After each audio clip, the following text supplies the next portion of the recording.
with whatever my horse gives me until he decides that, you know, it's not right. And then I realize about 20 strides later, maybe 3 times around the arena later, that, oh, this is way too slow, or this is way too fast. So we're going to kind of try to quantify that. And I borrowed the cones from Morgan over here. And so the cones are the same distance on either side, and we're going to use those to count strides and make sure that we're doing the same rhythm, the same stride count each time they pass those, okay? And one more thing is I have, seems like a fairly shy audience most of the time. So what I'd like to do is have you take your questions to Morgan, my daughter, in the blue hair, another Morgan, and you can whisper your question in her ear, and no question is dumb, just so you know. And so if you have any question during the, you know, demo, tell her, and then she will tell me, okay? And then that way you don't have to feel like, oh, I'm raising my hand for 5 minutes and nobody's seeing me. And so anyway, so let's start. If you've seen my presentation already, I always start with warm-up exercises. So let's start with the warm-up exercises first. It's so important to warm up your horse well for every ride. If you don't warm it up for what you're going to do that day, if you get on and you go into the arena and you have a long rein and you walk around and then you collect your reins and you say, what's wrong with you? Why aren't you round? Then to me, that's your problem. You haven't said, okay, now we're going to supple that neck on a long rein. We're going to bend left and right, which is really what we're going to do right now, and get them supple. That's what you need to do to prepare them for the ride ahead. If you haven't done that, then you're just not thinking ahead to the next thing. So then, as the ride progresses, sometimes, anybody, can you tell me with your hands, do you ever have a ride where you go along and your horse gets heavier and heavier and heavier? Right. Okay, so I want you to start with the warm-up exercises and have your horse get lighter and lighter and lighter, okay? So that's my focus with this exercise. What I call is 1, 2, 3, 4, very simple. Your outside rein connection is number 1. I asked Stella and Karen to have a contact on the horse's mouth with the outside rein. And to me that means just the weight of the rein most of the time, but sometimes it might be a little bit more to keep them from pushing forward and downward. They're pretty good control, but you know, just in case. So outside rein contact, number 1. Inside seat bone weight aid, number 2. So to me, a weight aid is this. You drop down into the knee, down into the saddle. I think about creating a little bit of a hole in my saddle when I do that. Number 3, flexing their neck to the inside. If the horse is braced on your inside rein, doesn't matter what your leg does, your leg is not going to be that effective at that point. If you can get them flexed to the inside in their neck, then you have a window of opportunity to then use your leg to move them away into the outside rein deeper. Now, number 4 is really important. It's the give. If you don't give, then your horse is going to stay heavy, okay? So, anybody guilty of that one? You forget to give? Yeah? So, so that's a really important one. And, I always say that as dressage riders are usually control freaks, and we're obsessive compulsive, and that's kind of what draws us to dressage, but we have to be willing to let go and give the horse the freedom to move brilliantly the way we want them to. So we're going to start now to the right bend, and so Karen's going to take her left rein as number 1, her right seat bone number 2, flex her horse to the right, number 3, and give, number 4, okay? See that process? And as soon as she gets her speedy soft, she's going to then release that right rein. Sorry, we already did that. That was number 4. And start over again, bending to the left. So that each time you get the bend, you get the connection to the outside rein, you get the rib cage bending underneath your seat bone, you give, and you start the next one as a reward, okay? I'm not gonna force you to stay in this bend for half an hour. I'm only gonna do it for a few steps, and then we're gonna move on. Yes? Oh, can you still turn up the volume more, Kathy? Okay. Yeah, absolutely. Can you hear me now? Can you hear me now? Yeah? Okay. It's like a Verizon commercial. I should do the mic drop. Anyway, I crack myself up.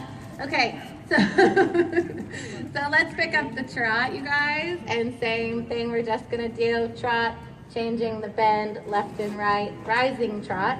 So while they're doing the rising trot, they can change the diagonal if they choose, if it feels better to them to change the diagonal for each bend, or they can maintain the same diagonal, but it's the same thing. Just that same outside rein connection, inside weight aid now, because I'm calling it a weight aid because now they're stepping into the stirrup as opposed to sitting down into the seat, okay? And so most people, if you say, put your weight more into the left stirrup, what do? You go like this and you lean over. So what I always say to my clients is take a little bit of weight off of the right side, okay? If you take a little bit of weight off of the right side, then you increase the weight onto the left without leaning over and creating more problems. Good job, Karen. Can you change direction? And just a couple times around the other way. And then we'll start our next phase of our warm-up, which is walk-trot transitions.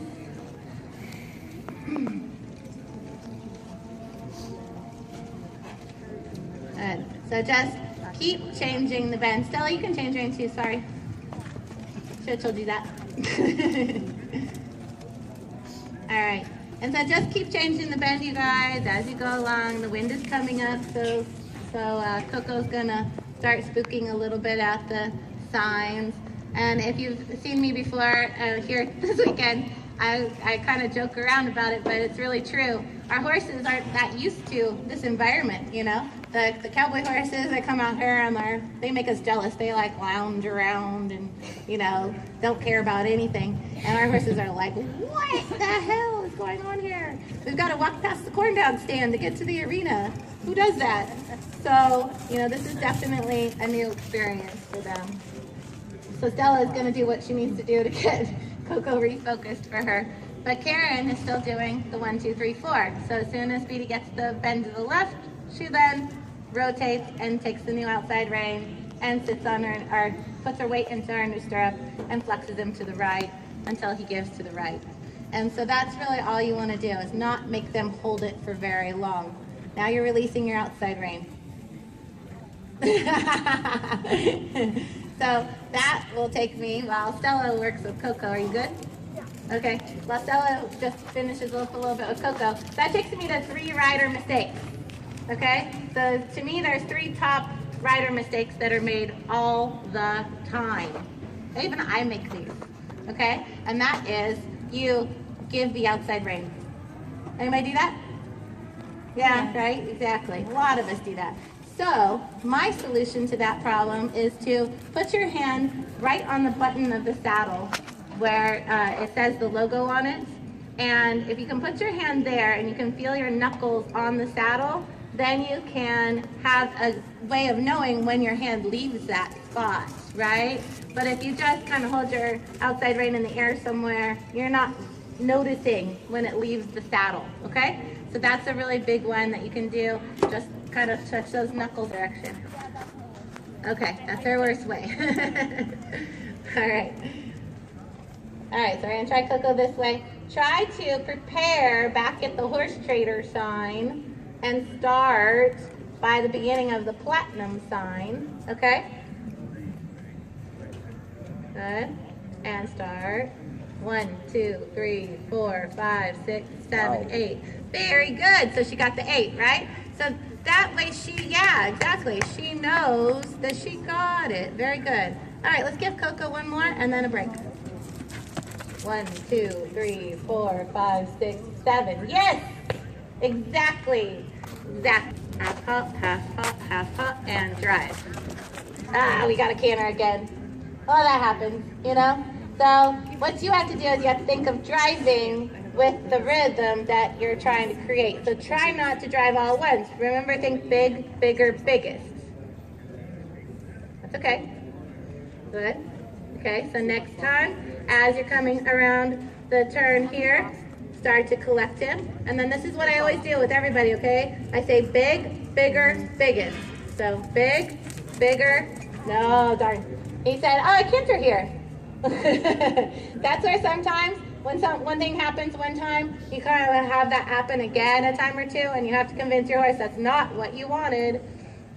And big, bigger, biggest. There, good, better, okay? And have him rock back onto his hind legs just a little more, Karen. One more half off. Tuck, tuck, tuck, tuck, tuck, tuck. Yeah, there, exactly. And now, big, bigger, biggest. There, now we got a lengthening. I feel like that was the first time he really lengthened, right? But he had to sit and engage those hind leg muscles to then push. That's all right. And 1, 2, 3, 4, 5, 6, 7. Good, okay, nice. All right, good job. Beautiful. Okay, that I can't say. Okay?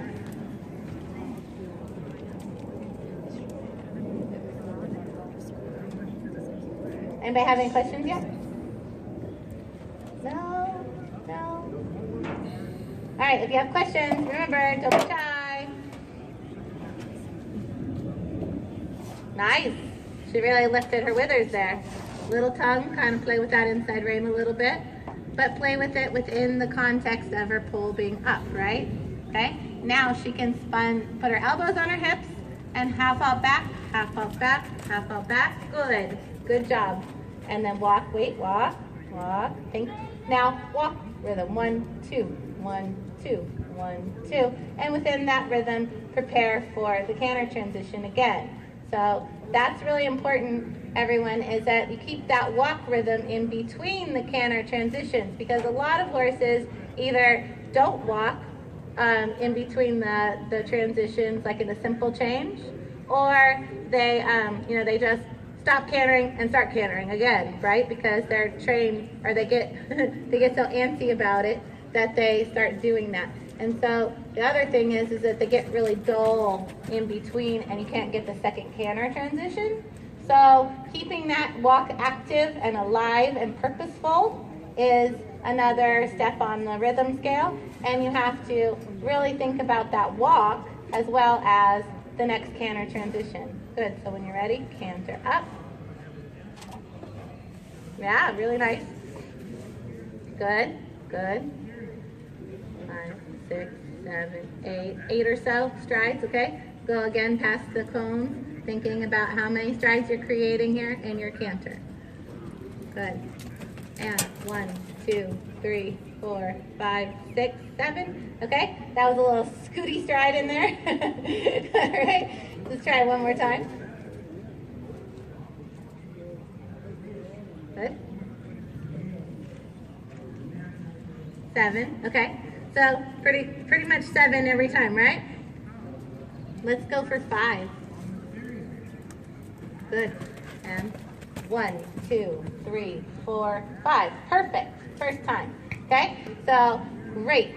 Now let's half alter her again and try for 5 again. 1, 2, 3, 4, 5, 6. So she got heavy in her hand. She got braced a little bit, so she shortened the stride because she was, being a little spooky. That happens. 1, 2, 3, 4, 5 and a half. Okay, again, a little spook. She's being a little bit silly. So Stella, just ride around in the same rhythm for a moment. Okay, same rhythm. Now we're going to talk about the rhythm with the relaxation. So she's not being terribly submissive right now, right? So this is actually perfect for our purposes today, is to create now the same rhythm